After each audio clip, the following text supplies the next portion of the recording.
I'm going to get in my second panelist on the broadcast, Major Mohommed Ali Shah. The Taiwan issue continues to be in focus. 2 weeks ago, when the invasion commenced from the Russian side into the Ukrainian territories, there was rumor going around that if the NATO forces that are led by the United States do not come to the help of the Ukrainians, is Taiwan also going to witness a similar fate? So in wake of these rumor mongering, these critics that are coming out, the Quad meeting, like Shrikant Kondapalli said, is important, brings the focus back on Indo-Pacific and Taiwan, and these ingress points that China continues to exploit by sending its aircraft, by sending its troops into Taiwan, need to also be curtailed. A very good question, Megha. You know, through your question, I'll be able to answer a lot of doubts of a lot of people. Now, you know, when we talk about the Russian-Ukraine attack, well, a lot of sympathies were with Russia earlier until Russia went ahead and attacked Ukraine on 21st February. Now, the golden question arises, that does that mean that China will go ahead and try the same tricks with, or same stunts with Taiwan, or the right time that China would perceive that I can probably go ahead and try with Taiwan, and NATO will not come for anyone's rescue, because Ukraine is not a member of NATO, and so is Taiwan not a member of NATO, and we haven't, even India for that matter, we haven't recognized Taiwan ourselves. So now NATO is helping Ukraine indirectly by giving out equipment, war machinery, defensive arms. Well, they might give them offensive arms as well in the future. That's a different thing. But now will China try stunts the same thing with Taiwan? Well, I hope not. I really hope not, because we all know China is a bully, yes. But Russia had their own reasons for many, many years, which they were being provocated for many years. I don't justify Russia's action into Ukraine at all. What it did was on 21st February was grossly wrong. Now there's something, you know, Megha, I'll just quickly complete in 30 seconds. There's something called a threat perception. Like, you know, for example, if a mother tells the child, oh, you let your father come in the evening, I will tell him what you're doing is wrong. So the child will be scared.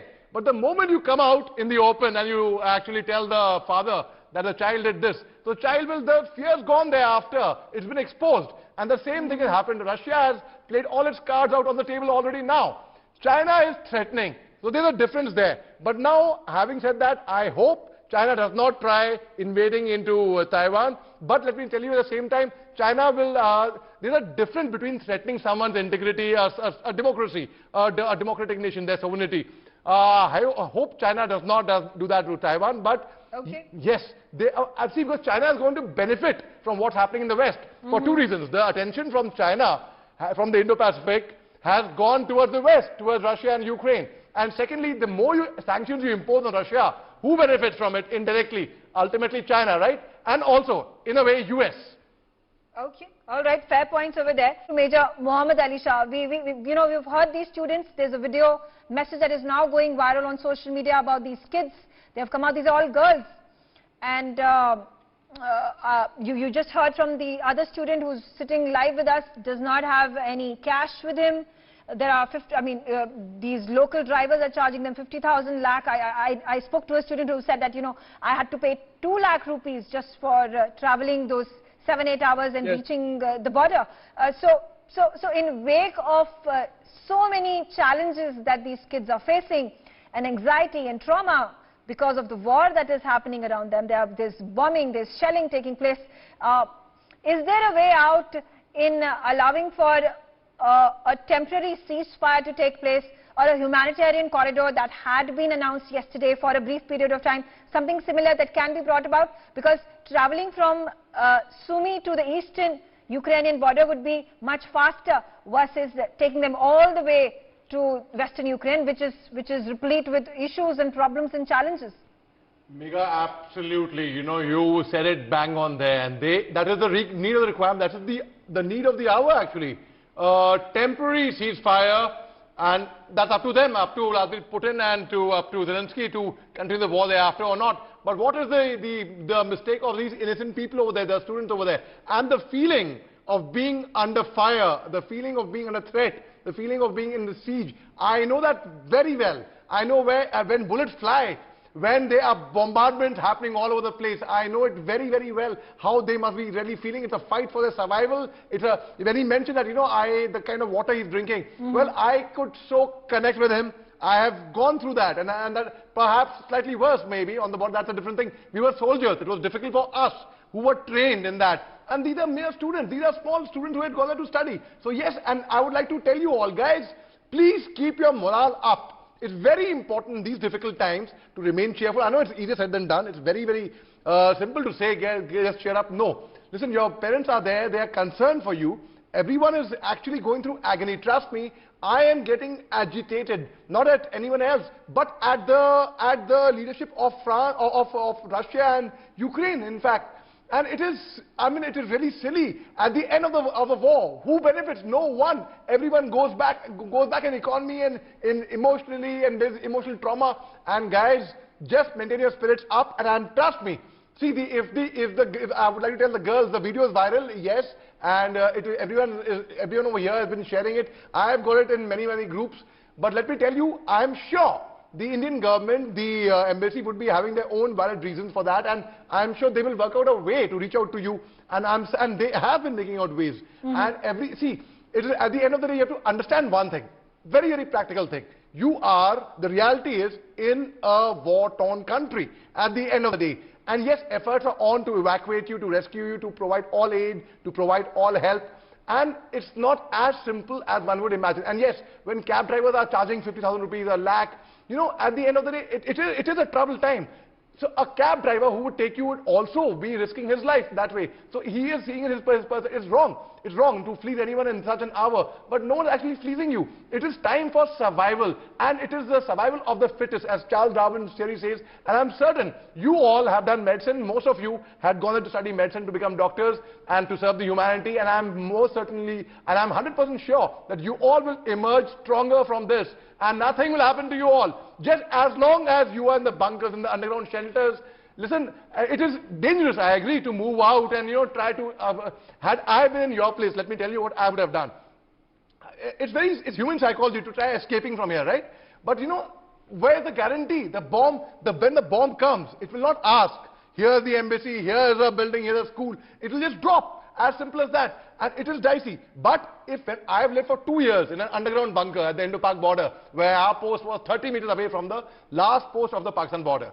And there was shelling also at that time, before 2003, before the ceasefire happened. So it is really, I can well imagine the pain. And Megha, as you rightly suggested, yes, this case should be actually taken up to provide a safe passage. It should be a temporary ceasefire at least. But let me tell you, Zelensky had actually suggested that when he was going for his talks.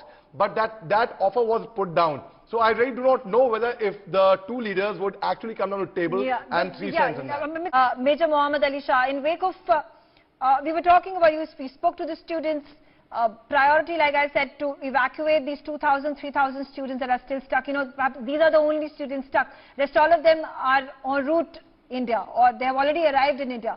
So while we are celebrating that, our heart goes out to these kids as well. 7 days without proper food, without water, without other provisions, difficult to sustain. And amidst all this, there is war propaganda that continues to go on. And now there is politicization as well happening, saying that some people are saying that why was the evacuation not done beforehand? The others are saying that why do you not take the help of the Russians? What should be the clear-cut message that needs to send out to these students? The embassy is doing their job.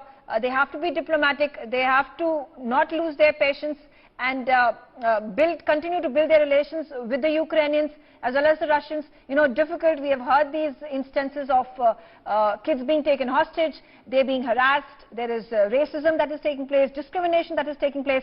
They're not being given the first preference. Only the locals are being, at this point in time, pushed out to the borders. So, sensitive situation. Difficult, tough negotiations happening over here. Yes, Megha, firstly I would like to salute all the students over there, their bravery, their spirit. You guys are an inspiration. You have shown to the entire world that you can actually survive and you can sail through tough times, and which each and every one of you is going to come through that.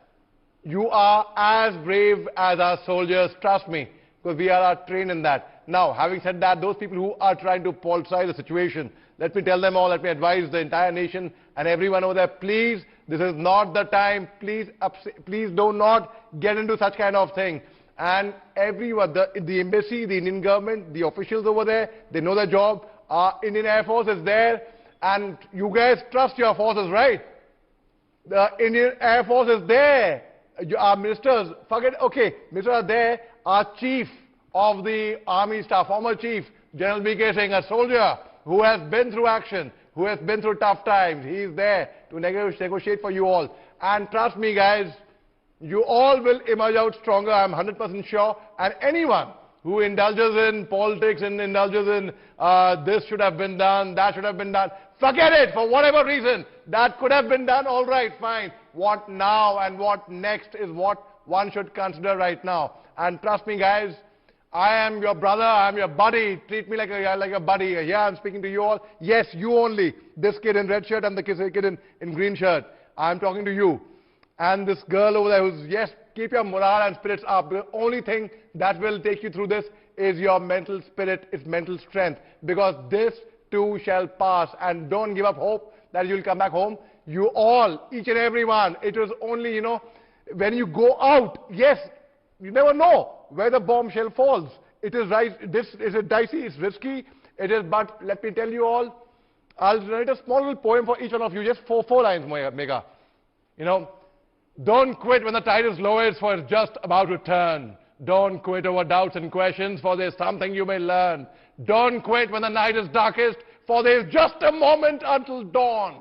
Don't quit when you've run the furthest, for the race is almost won. Don't quit when the steepest. I can go on, but listen, I want you all to keep your spirits up, guys. Absolutely. That's on that note, keeping the morale of the students that are stranded over there, far off from our country, far off from their homes, far off from their families, no better a message, Major Mohommed Ali Shah, to keep their morale up, to keep their spirits high.